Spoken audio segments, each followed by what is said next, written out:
Welcome to the Prabhat Sharma classes. Student सबका स्वागत है प्रभात शर्मा क्लासेस में। जैसे कि आज मैं आपके लिए लेकर आया हूँ annual exam revision class 8 social studies. हम ज़रा ध्यान देते हैं, हमारे स्कूल में एनुअल एग्ज़ाम्स का सिलसिला चल ही रहा है, जैसे आप सब जानते ही हैं। और आज एनुअल एग्ज़ाम रिवीजन हम करते हैं क्लास 8 का सोशल स्टडीज़ का। आइए ज़रा ध्यान देते हैं। सबसे पहला क्वेश्चन जो इसमें दिया हुआ है वो tick the correct answer. Tick the correct answer की अगर मैं बात करता हूँ तो सबसे पहला क्वेश्चन दिया हुआ है इसमें, soil is an example of dash resources.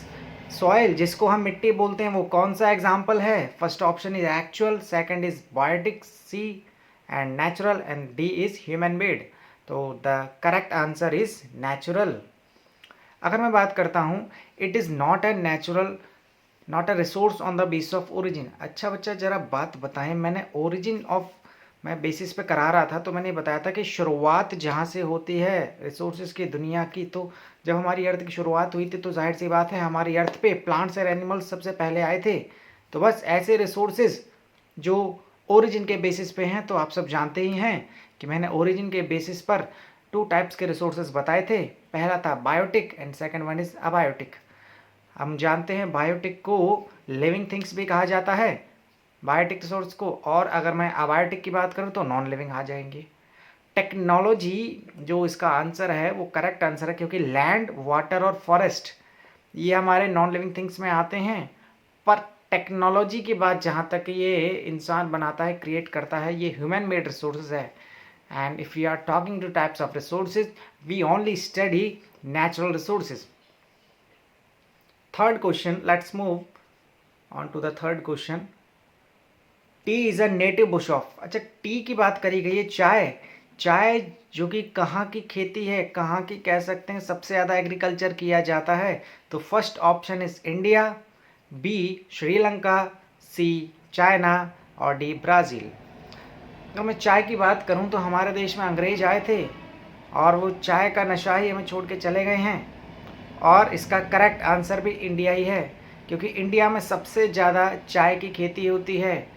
चाय कह सकते हैं कि बागान है, जो कि हम आसाम में देख सकते हैं। आसाम में सबसे ज़्यादा चाय होती है। So the correct answer is India. Fourth option, maize is the indigenous crop of. Maize कहाँ की कह सकते हैं कि स्वदेशी फसल है? कौन से देश की मक्का सबसे ज़्यादा होती है और वहीं की स्वदेशी क्रॉप है?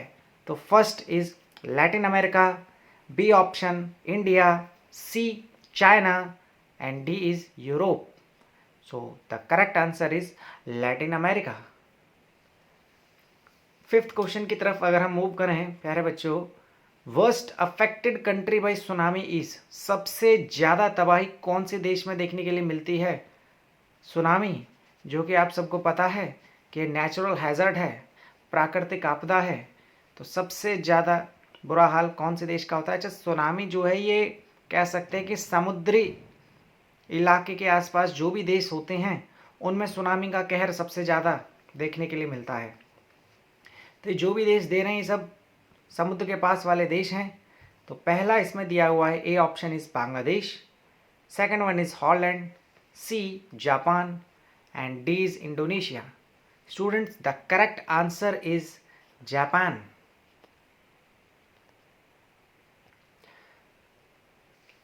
Let's move to question number 6.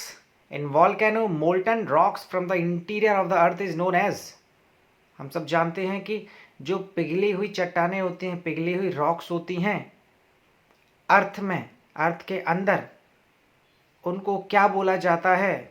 जब वॉल्केनिक eruption आता है तो वो जो है हमारा मैग्मा की फॉर्म में होता है। सो जहाँ पर भी आपको इसमें मैग्मा आंसर दिखाई दे रहा है वही इसका करेक्ट आंसर है, बी मैग्मा। सेवंथ क्वेश्चन की तरफ अगर हम मूव करते हैं, historians have divided history into dash periods. Historians ने कितने पार्ट्स में हिस्ट्री को डिवाइड किया हुआ है? मैंने अगर मैं बात करूं तो सबसे पहले मैंने आपको यही बताया था, 3 टाइप्स की, 3 पीरियड्स में हमारी हिस्ट्री डिवाइडेड है। पहले को हम एंशियंट हिस्ट्री बोलते हैं, जिसको आधुनिक भारत, जिसको हम प्राचीन भारत कहते हैं। Second medieval India, medieval history, जिसको हम मध्यकालीन भारत भी कहते हैं, और एट लास्ट थर्ड हमारा बचता है मॉडर्न इंडिया, जिसको हम आधुनिक भारत भी कहते हैं। तो ये 3 टाइप्स के हमारे डिवाइड किए गए हैं इतिहासकारों ने, हिस्टोरियंस ने। सो आपको जहाँ पर भी यहाँ पे 3 ऑप्शन दिखाई दे रहा है वही करेक्ट आंसर है। सो यहाँ पर A is the correct answer 3। Let's move to question number 8। The custom of sati was banned by. Sati की प्रथा बंद कराने वाले कौन से सोशल रिफॉर्मर थे, कौन से समाज सुधारक थे? आइए जरा देखते हैं। ए ऑप्शन इसमें दिया हुआ है Raja Ram Mohan Roy, B Lord William Bentinck, C Lord Macaulay, और D none of these. So the correct answer is Raja Ram Mohan Roy, क्योंकि राजा राम मोहन रॉय ने ही क्या कहते हैं, सती प्रथा को बंद कराया था। सती प्रथा आप सब जानते हैं, इसमें कह सकते हैं कि जब पुरुष की यानी कि हस्बैंड की डेथ होती है तो उसी टाइम पर ही वाइफ को भी जलाया जाता था, जो कि समाज की एक तरह की कुरीति बनी हुई थी। कुरीति इन द सेंस नेगेटिवल्स बनी हुई थी, जिसको राजा राम मोहन रॉय ने इम्पॉर्टेंट रोल प्ले किया समाज से हटाने में। तो समाज से कस्टम सती बंद करने की जो प्रथा थी वो राजा राम मोहन रॉय ने दूर की।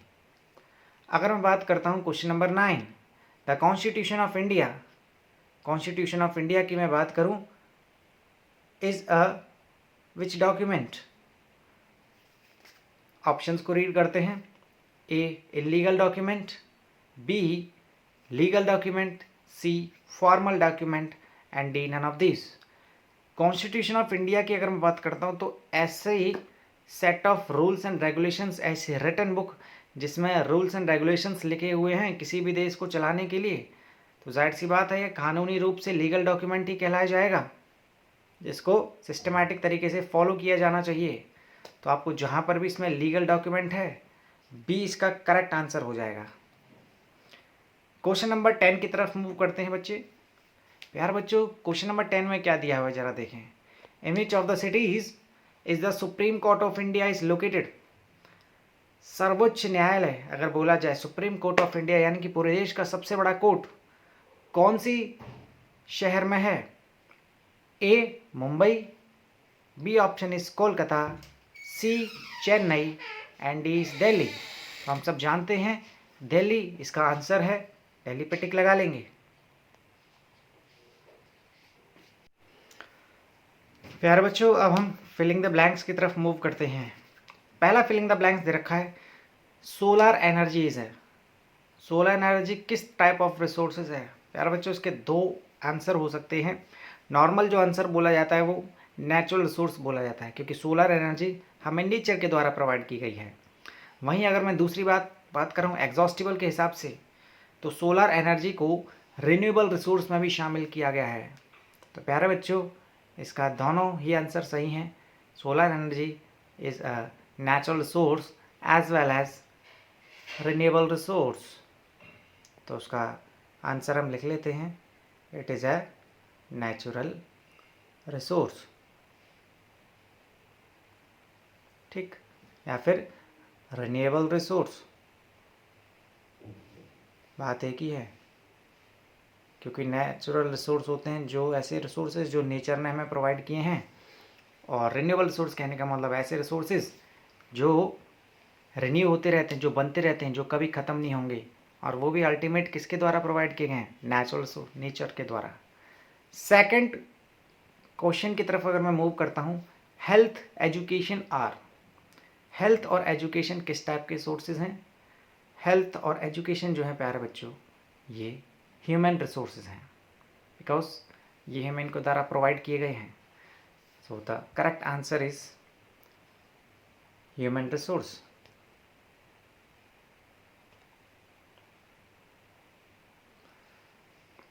थर्ड की अगर मैं बात करूं, question number 3, fruit gardening is called. Fruit gardening को क्या कहा जाता है? अच्छा, फ्रूट गार्डनिंग, अच्छा हम टाइप्स ऑफ कल्चर पढ़ते हैं जिसमें वो अगर बोला जाए एग्रीकल्चर में pisciculture, sericulture, horticulture, viticulture, vermiculture. तो फ्रूट की गार्डनिंग मैंने बताई थी आपको, इट इज़ अ साइंस और एग्रीकल्चर, इसमें क्या किया जाता है, फ्रूट्स एंड वेजिटेबल का एग्रीकल्चर इसमें किया जाता है, प्रोडक्शन किया जाता है, तो इसी को ही हम हॉर्टिकल्चर बोलते हैं। तो उसका करेक्ट आंसर हॉर्टिकल्चर हो जाएगा, because horticulture includes production of fruits and vegetables on a large scale. तो उसका करेक्ट आंसर जो है वो हॉर्टिकल्चर है।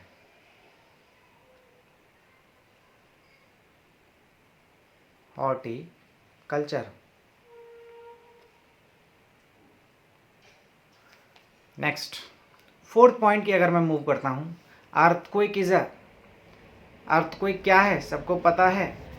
हम जब हैज़र्ड्स के बारे में बात करते हैं तो हमारे दो टाइप्स के हैज़र्ड्स होते हैं। हैज़र्ड्स को हम हिंदी में आपदा कहते हैं। हैज़र्ड्स, पहला हैज़र्ड होता है वो नेचुरल हैज़र्ड्स होता है, इसको हम प्राकृतिक आपदा कहते हैं। हैज़र्ड का मतलब होता है प्यारे बच्चों, ऐसी प्रॉब्लम जो कॉज की जाती है और वो कोई भी उसको अकर कर सकता है, चाहे वो नेचर हो, चाहे वो ह्यूमन मेड हो, चाहे इंसान उसको अकर करे। तो ऐसी प्रॉब्लम्स, ऐसी दिक्कतें, ऐसे डिज़ास्टर्स जो इंसान या फिर प्रकृति द्वारा कराए जाते हैं, उन्हीं को हम natural hazards as well as man made hazards बोलते हैं। तो अर्थक्वेक जाहिर सी बात है, अगर बेसिकली नॉर्मल अगर पूछा जाए तो अर्थक्वेक जो है वो नेचुरल हैज़र्ड है। मैन मेड हैज़र्ड्स में भी आ सकता है अर्थक्वेक, जब ज़्यादा अमाउंट ऑफ बॉम्बार्डिंग हो जाती है, वॉल्केनिक eruption होता है ज़्यादा, या फिर बॉम्ब की टेस्टिंग करते हैं हम, या फिर डैम बना लेते हैं, तो मैन मेड है। डैम बना लेते हैं, मैन मेड है। ह्यूमन टेस्ट, बॉम्ब की टेस्टिंग करते हैं, ये भी इंसान करता है, मैन मेड है। पर वॉल्केनिक eruption में भी अर्थक्वेक आता है, क्योंकि वाइब्रेशन तो होती है ना टेक्टोनिक प्लेट्स में। तो अर्थक्वेक को नॉर्मली अगर बोला जाए तो इसका करेक्ट आंसर नेचुरल हैज़र्ड है। So the correct answer is natural hazard.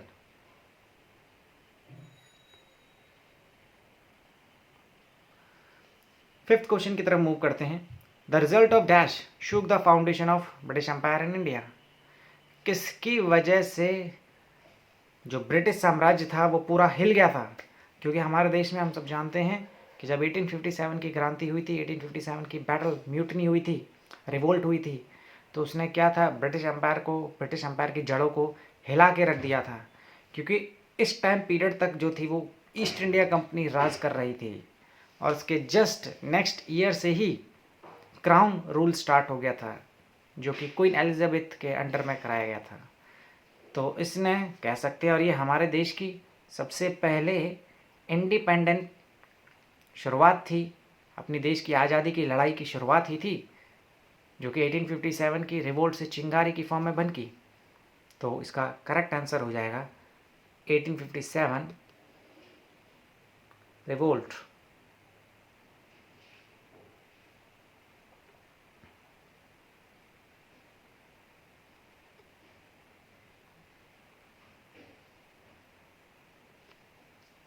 ठीक, क्वेश्चन नंबर 6 की तरफ मूव करते हैं। Archaeological remains from the dash sources of history.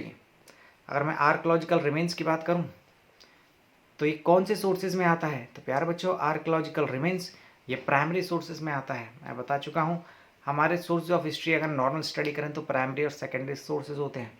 अलग अलग बुक्स में हम अलग अलग सोर्सेज की स्टडी करते हैं, कोई बात नहीं। आर्कोलॉजिकल रिमेन्स जो हैं वो प्राइमरी सोर्सेज होते हैं हिस्ट्री के। सो उसका जो फिलअप में आंसर जो होगा वो होगा primary sources.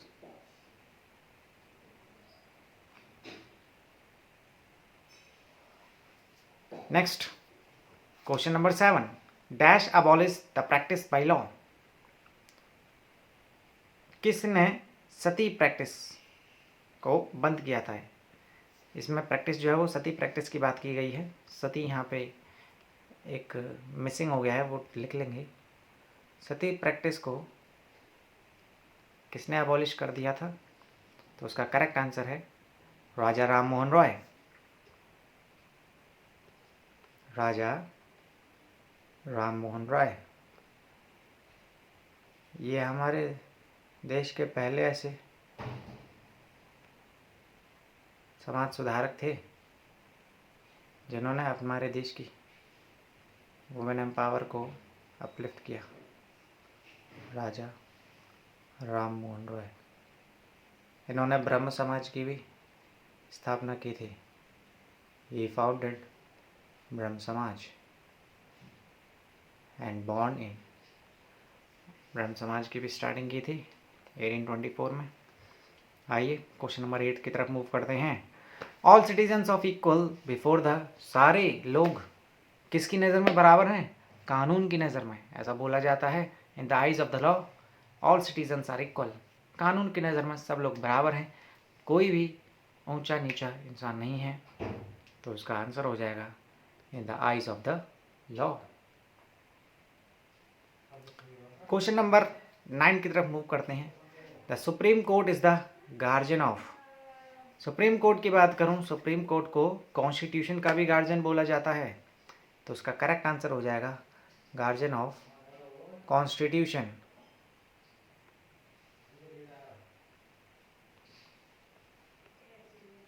Next question number 10 की तरफ मूव करते हैं प्यारे बच्चों।